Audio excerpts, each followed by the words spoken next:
Father Jimmy, atong parish priest, ato ni Father Jojo, umaabot nga parish priest sa community, sa missionaries of the Sacred Heart, ngon man sa atong uban pa mga kapariang relihiyoso sa Pachem, ingon man pari nga dayosisano, ngadto sa ato ang hermano, hermana mayores, Mr.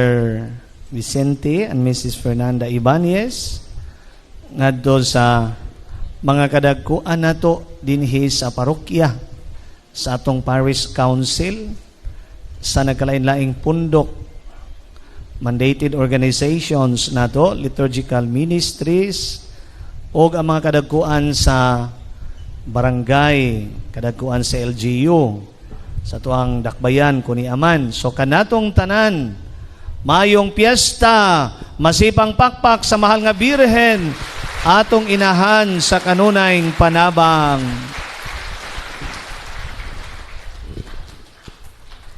Matod pa, ang inahan mahimo nga makakupot sa kamot sa anak sod sa hamubo nga panahon, apan dili gayud niya mabuhian bisan kanus apaman ang kasing-kasing sa iyang anak.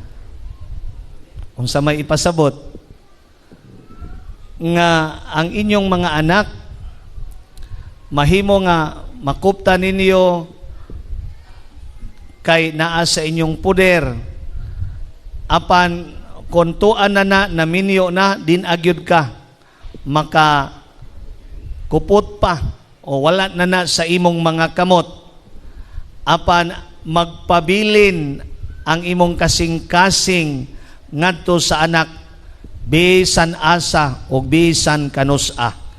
Tinuod dili, masipang pakpak para sa mga inahan. Dili gid na mawagtang sa pagbati sa inahan ang iyahang anak. Kanunay mahangawa ang inahan. Apan dili lang sad ang inahan, ang amahan sab. Mao nga si Maria sa dihang nawala si Jesus dito sa pag-adto nila sa templo sa Jerusalem, ya nakaplaga nila, mga pipila ka adlaw, niingon gyud si Maria, ako og ang imong amahan, nabalaka pag-ayo kanimo. So dili lang di ay ang inahan maoy mobati ngadto sa anak, hasta sang amahan ngadto sa mga amahan nga niaron dinhi, Happy Father's Day, masipang pakpak alang kanila.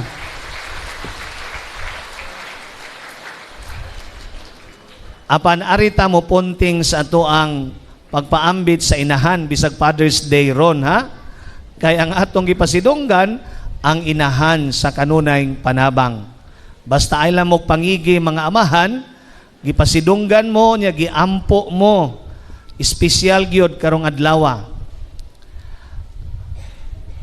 Ang Dios dili gyud motugot nga sa atong panaw sa kinabuhi dili kita ubanan og usa ka inahan.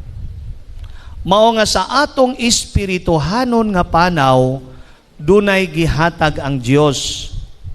Kay ngano man ang kabubut-on sa Dios nato nga maadto gyud ta sa langit. Unya kita ba mura man tag mga anak sab gyud, kanabang mga anak ninyo nga usahay malimot, usahay magpabadlong, mao nang naadyoy inahan nga mopahinumdom. Mao na nga si Jesus miingon gyud sa iyahang inahan didto sa cross. Samtang siya nagbitay, ingon siya, babay ni ang imong anak, anak ni ang imong inahan. Sa unang higayon, gihimugso ni Maria sa iyang kasing-kasing ang pulong sa Dios sa iyang gidawat, ang pulong sa anghel o iyang gipahimugso sa iyang sabakan si Jesus. Apan niining higayuna sa ikaduhang higayon, iyahan na sang gisamkon diri sa iyang kasing-kasing o gihimugso diha sa iyang kasing-kasing nga samaran. Ang bag-ong kaliwat sa Dios nga mao kita, nahimo nato siya nga inahan og nahimo siya nga atong inahan og siya og kita iyang mga anak. So, gihimugso kita sa tiilan sa cross og dili lalim tungod kay sama nga ang inahan magbati kay ihimugso ang anak. Grabe ang bation nga kasakit sa inahan pagpahimugso sa anak, mausad ang birhen. Taliwala sa iyang kasakit nga nagtanaw sa iyang anak, iyaha sa tang gihimugso sa dihang iya kitang gidawat. Sa dihang gidawat niya ang pulong sa Dios, pulong sa iyang anak, nga mahimo siyang inahan nato nga girepresentahan ni San Juan nga iyahang apostol. So ang mahal nga birhen atong giisip nga atong inahan. Kumo kay inahan, nagpakainahan gyud siya. Arita sa iyang pagkainahan, diin siya makanunayon og wa gyud paglubad nga nagtabang kanato. Ato siyang gidebosyonan, giila sa titulo nga Mother of Perpetual Help. Kung kahinumduman, nagsugod ang maong debosyon 1499 sa dihang gibutang ang maong imahin didto gyud sa altar, no? Ang maong larawan gibutang dito sa altar sa simbahan ni San Mateo dito sa Roma. In between ni siya sa Saint Mary Major o ni San Juan Lateran nga basilika.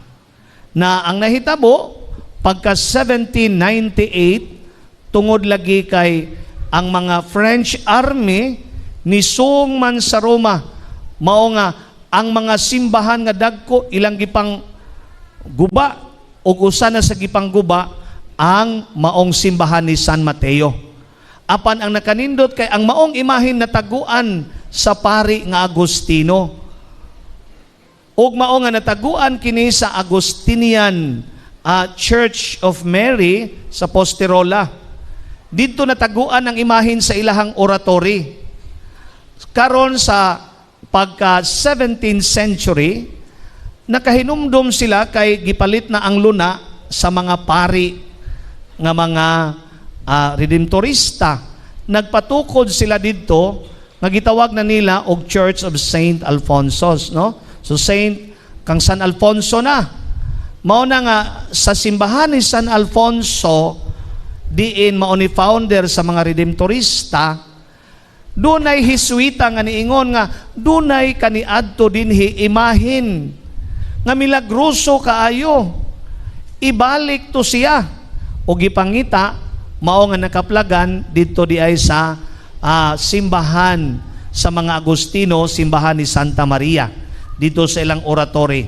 Bosa giprosesyon ang maong imahin, gibalik na, no? Pagka kuana 1866, gibalik na sad siya dito na sad sa altar. Nya ang nagdumala sa simbahan, mga pari na nga redemptorista. Pagka 1866, pagka 1867, gikoronahan ang Birhen. Mao nang gikoronahan ni Pope Pius IX og niingon si Papa Pio IX, i-propagate, isabwag ang debosyon sa mahal nga Birhen inahan sa kanunayng panabang ngadto sa tibuok kalibutan. Asa kamo dad ang maong Birhen. Og mao nga pagka 1906 ni anhi ang mga pari nga redemptorista sa Bo. Mao na nga popular kaayo ang debosyon sa Our Mother of Perpetual Help dinhi sa Cebu. Ug mao na nang naanas Manggo, no? Pagka 1906, pagka 1933 nibalihin sila dito sa Baclaran. Pagka 1958 nahimog yun nga National Shrine sa Our Mother of Perpetual Help ang Baclaran. So gikan sa 1958 hangtod na karon tuwa ang National Shrine. Pero timan-i nga nagsugod gyud ang debosyon dinhi sa Sugbo. Onya dinhi sa Sugbo mi kuyanap miabot sa babag. Ha? May klaro ninyo. So mao na ang istorya. So kinsa may gada dinhi sa babag, kinsa padre mga paring MSC. Paring MSC. Oh, mao na nga naabot na ang debosyon dinhi sa babag. Mao na nga takos og angayan lang nga ato siyang debosyonan og ilhon sa titulo nga Mother of Perpetual Health. Kaysa kanunay mutabang mangyud siya. Mao nga tanawara sa iyahang kinaiao, isip inahan, nakita na ni Jesus ba sa wapa lansang si Jesus sa krus, nakita na niya ang kinaiya sa mahal nga birhen iyang inahan, nga manginahan gyud sa katawhan sa Dios. Mao nga didto sa kasal sa Kana. Unsa may nahitabo, dili pa panahon nga maghimog milagro si Jesus. Apan miduol gyud ang birhen, anak, nahutda na silag bino. Ingon si Jesus, dili pa panahon mahimog og milagro. Apan ingon ang birhen sa mga kuan sa lugoon, puna ang tadyaw sa tubig. Nakita ni Jesus nga pastilan ning akong inahan, pamilagrohon gyud ko. Mao na nga pinangga kaayo ni Jesus ang iyahang inahan. Ang original painting ini, ang iyahang naong nakadikit gyud sa naong sad sa inahan. Ang kining larawan ni Jesus, unya ang larawan sa mahal nga birhen, masulubon kaayo na. Pinangga kaayo ni Jesus ang iyang inahan kay sa iyahang kasakit nakigsaw gyud ni ang iyang inahan. Gitawag ko ni siya sa sinugdanan ang maong painting man ni siya, Virgin of Passion, birhen sa kasakit, kay masulubon man siya. Kay nganong nagmasulubon man siya, tungod kay nakita na sigon sa painting ang kasakit sa iyang anak. Nga mao bitaw nga ang kanang bata, nakakita mo nga unsa man na ang iyahang tiil, na ay sandalyas o niya, naunsa man, naputol, nganong naputol man, kay matod pa nakakita na nagpananaon, murag ana ba ang interpretation sa painting, nga nakita na niya ang iyahang kinabuhi sa maabot nga, dakpon siya niya, ilansang sa krus, nidagan siya siyang mama, sa iyang pagdagan, naputol gud iyang sandal, Nga mao nang gigako siya sa iyang inahan, unyang inahan nga, nakakita sa iyahang anak, no? Kining paglarawan ani human na manggod ang hitabo. So ang mga paglarawan ani sa artist nga usasad ka siguro gyud usa ka munghi, usa ka kanabang tao nga mystic kanang lawom kayog pagtuo, mao ni iyang paglarawan ngang birhen ani ambit sa kasakit sa iyang anak. Mao na nga giportray dinhi sa maong larawan ang kasakit, ang passion of Jesus. Mao na nga sa ubos ining birhen na anay gisuwat dinha nga Mother of God niya ang kan Jesus. Unya ang duha ka anghel, kinsa man ang duha ka anghel? Umo kaila? Na anay gibutang sa ubos ana sa painting, San Miguel og si San Gabriel. Unsa man na ilang gida? Wa dinyo tutuki na.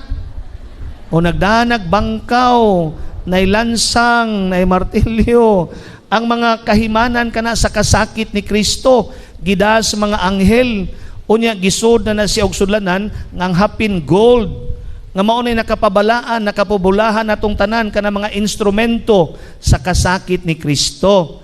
So mao nang gingalan sa Virgin of Passion tungod kay lagi masulubon siya unya nag-portray kana sa kasakit ni Kristo. Unya ang inahan uban gyud sa iyang anak. Mao na nga bata pang iyang anak, diha na ang duol kayo ang kasing-kasing sa inahan.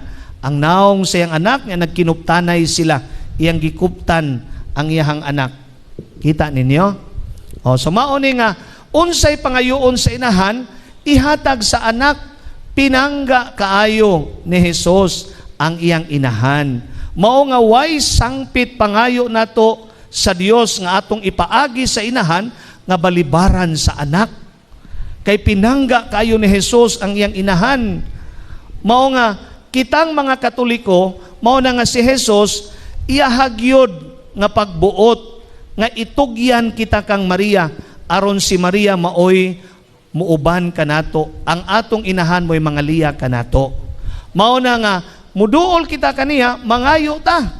Bisag unsa ka badlungon ta, ang mahitabo lagi sama sa usa ka inahan nga bisag ang anak magpabadlong basta mangayo na, aw ang inahan magbagulbol pero sige sang kuots bulsa. Nung sige lang kang pangayo, bantay mo usab bakahan niya siging kuots bulsa. Hatag. Sunod na sad, inig mo usab sad, mangayo na sad ka. Nangayo na ka ganina. Giyon sa man mo. Pero sige gihapon kuots bulsa. Tinuod na mga inahan? Ingon ana ang inahan. So ingon ana ang mahal nga birhen. Mao na nga luoy ka ng mga protestante nga wa sila mahal nga birhen, ha? Nga masangpit. Kita naagid ta, muduol kita niya. Na mao na nga sangpito nato siya sa ato mga panginahanglan. Mangayo ta niya og tabang. Pero panginahanglan nato dili lang ka ng mga panginahanglang kalibutanon. Dakan kay tag panginahanglan. Panginahanglan nato sa ato ang panaw. Panaw kini nga espirituhanon. Mga panginahanglan nato nga langit nun, mga butang nga langit nun nga mao'y magdala ka nato nga to sa gingharian sa Dios, pangayua ka na sa inahan, kanang mga kinaiya, mga hiyas nga makatabang ka nato sa tuang panaw. Ang mahal nga birhen, mutabang ka na bisag badlungon ka, wa ka na'y pagpili. Ang atong simbahan, nagtudlo ka nato nga kung mutabang man ta, tabang saway pagpinig, saway pagpili, ug saway kinutuban. Kay mutabang man ta ba, di buto ta sa birhen nga kanunay tabang, kita sad mutabang, pero ang atong tabang dunay limit. Tinoo dili. Di na mo maningog diha. Mutabang ka, kausa, kaduha, pangayuan kag amot, simbahan, kaduha, katulo, kaupat, kalima, sige lang mo pangay amot, wapag hapon na mahuman simbahan. Oy, tinoo dili. Nay mga ngayog tabang, sa sige pangay tabang, unsa man ka magpasagop na kanako, sige na lang kay pangay tabang. Ang atong inahan, wag yoy hunong, kanunay. Nga mausad ni ang atong simbahan. Mao ni siya simbahan nga sinodohanon, synodal church. Kanabang simbahan nga dili lang mupili. Simbahan nga para sa tanan. Unya mo tabang dili lang sa pipila, kay kita ra ba naatay kinaiya, nga pananglit na kalamidad, nya na panghinabang, nya patabangon tag panghatag, inig panghatag na nato, hatag ang pari, ayaw na padri kay protestante na, kare, ayaw na padri kay born again na, ay nagtagai, ayaw na padri kay wa na mga simba.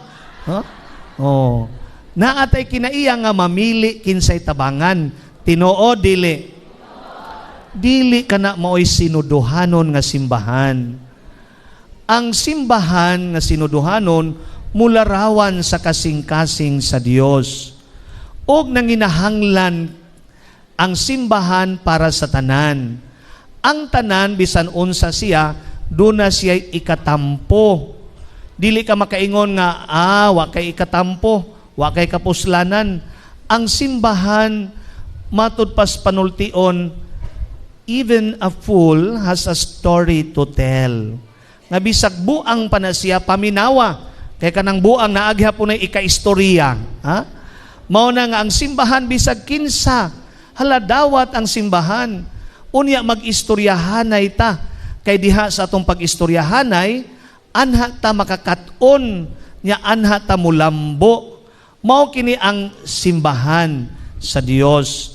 Mao na nga hinaot unta, ang atong simbahan padayon nga magmakay lapon. Dili lang tingali pinaagi sa pulong isangyaw nato ang Dios diha sa atong maayong panig-ingnan. Kay lagi ang atong ebanghelyo karon nag-ingon kanato pagkadaghan sa anihonon pagkadyutay sa mga ngani. Ayaw intawon mo pagsalig lang sa pari, sa madri, gamay ra kaayo mi. Kitang tanan mo apil. Mao na nga dili ka malangit. Maningkamot ka la, putin mo paningkamot nga malangit, rosaryo, simba, pero wa kay pagtabang sa uban, wa kay pag apil-apil sa mga buhat sa kaluoy para sa katawhan, oy di ka malangit. Oy naminaw mo? Abi nagtuo ka nga sige kang simba. Nya daghan kay kag mga nobina, malangit na ka. Kuwangan pa na. Naagyod sa imong pagkamatinabangon, sa atong pagpakiglambigit sa uban. Kay mao kini ang simbahan ni Kristo ha. Kanag yung matinagdanon ta, nya matinabangon, makigdaiton, mao kini ang atong tinguha isip simbahan ha. Mao na nga hinaot mahimo kitang sinuduhanong simbahan, pangayo natos mahal nga Birhen nga sama kaniya nga makakaton kita sa pagtabang gyud sa bisan kinsa, bisan kanus-a. So maningkamot kita nga unta ang mahal nga Birhen sab ma-propagate pa nato ang devotion sa inahan og ang ato gyud no nga ato ning malangkob sab tingali ang maong istorya sa unsa ang mahal nga Birhen, ang iyang pagkainahan, kinig yung kasing-kasing sa inahan, unsa gyud ni diha toy kanang dear ba usa no, kanang usa naama na sa YouTube akong nakit-an no, na nakakita ko ba nay usa unya padung na siyang manganak, ang dear manganak siya unya kay lagi naaman siya puyos lasang, mupaulit na tayo sa lasang, nasunog man na ang iyang puloy-anan. Mao to nga nagdako naman ang kayo, nidaga na lang siya. Mao to nga sa iyang pagdagan, giuhaw siya. Pero nagbitbitaw ni siyang anak. Unya ining higayuna, kaanako na kaayo siya, ang usa. Pero pag adto niya sa lasang, kay nasunog man, di nagpalayo siya para masalbar ang iyang anak. Niya giuhaw man siya, niinom siya. Samtang nag-inom siya, diha may kasikas iyang nakita na dungog. Nilingi siya, nakakita siya sa tao nga buot mo patay niya, nagdaog pa na. Dinahadlok ayo siya, mudagan unta siya, milingi sad siya diri sa pikas, diri sa tuo. Paglingi niya, nakita man sa niya naa may leon gaatang niya. Kaanak ko na taon siya, di siya kaanak dito sa lasang kay nasunog. Mudagan siya kay naay mo pana niya diri sa wa, ari sa tuo naa say leon. Mo ambak lang ta siya ngadto sa kuan kanang river sapa, naaman say buaya. Siya unsaon na malang nako ini. Wa na siya mahimo. Mao na nga ang iyang taong kaguol, kay ang iyang anak bahala na lang unta siya. Dili in taon mahimugso, wa naman siya mahimo, ni surrender na lang siya. Ingon siya, kung saon taman, wala na ko'y mahimo, pero sige lang, magpabilin lang ko nga, o kung siya akong mahimo, mo akong himuon. Mao na nga, niinom lang siya tubig, kay uhaw man siya. Paabot na lang taon siya, o kinsay makauna niya, ha? Sos, nikilat man na, pagdayong pana na sa hunter, kay panaon siya, nikilat man pagkilat na kuyawan man ang hunter, nabuhian ang pana, naigo ang leon. Pag igo sa leon, kita siya sa tao, gigukod niya ang tao. Puwerteng dagan sa tao, di wala na. Siya na lang dito. Karon kay nag-uwan man, napaong ang lasang, nakauli siya sa lasang. Ha? Hala, ganahan sila. Nakauli siya sa lasang. Ayaw mo pagpakawas, paglaom, ha? Mao na nga, moingon mo, pila na'y anak, ingon ika, 11 naman eh, pakatawag ya po na.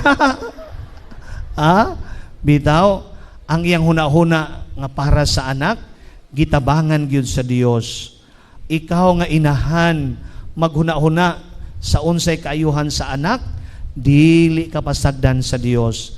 Kamong mga amahan, ginikanan, nga wa mo'y laing gilantaw kaayuhan sa anak, tabangan sa Dios. Mao nga kung ingon ana atong kinaiya dinhi, unsa pa kaha ang atong inahan, ang mahal nga Birhen Maria, iyaha gid ang tabangan, dili lang ining kalibutana, kundi lahos gayod hangtod sa gingharian sa amahan. Amen. Viva Santa Maria! Masipang pakpak sa mahal nga Birhen. atong inahan sa kanunayng panabang, manindog palihog.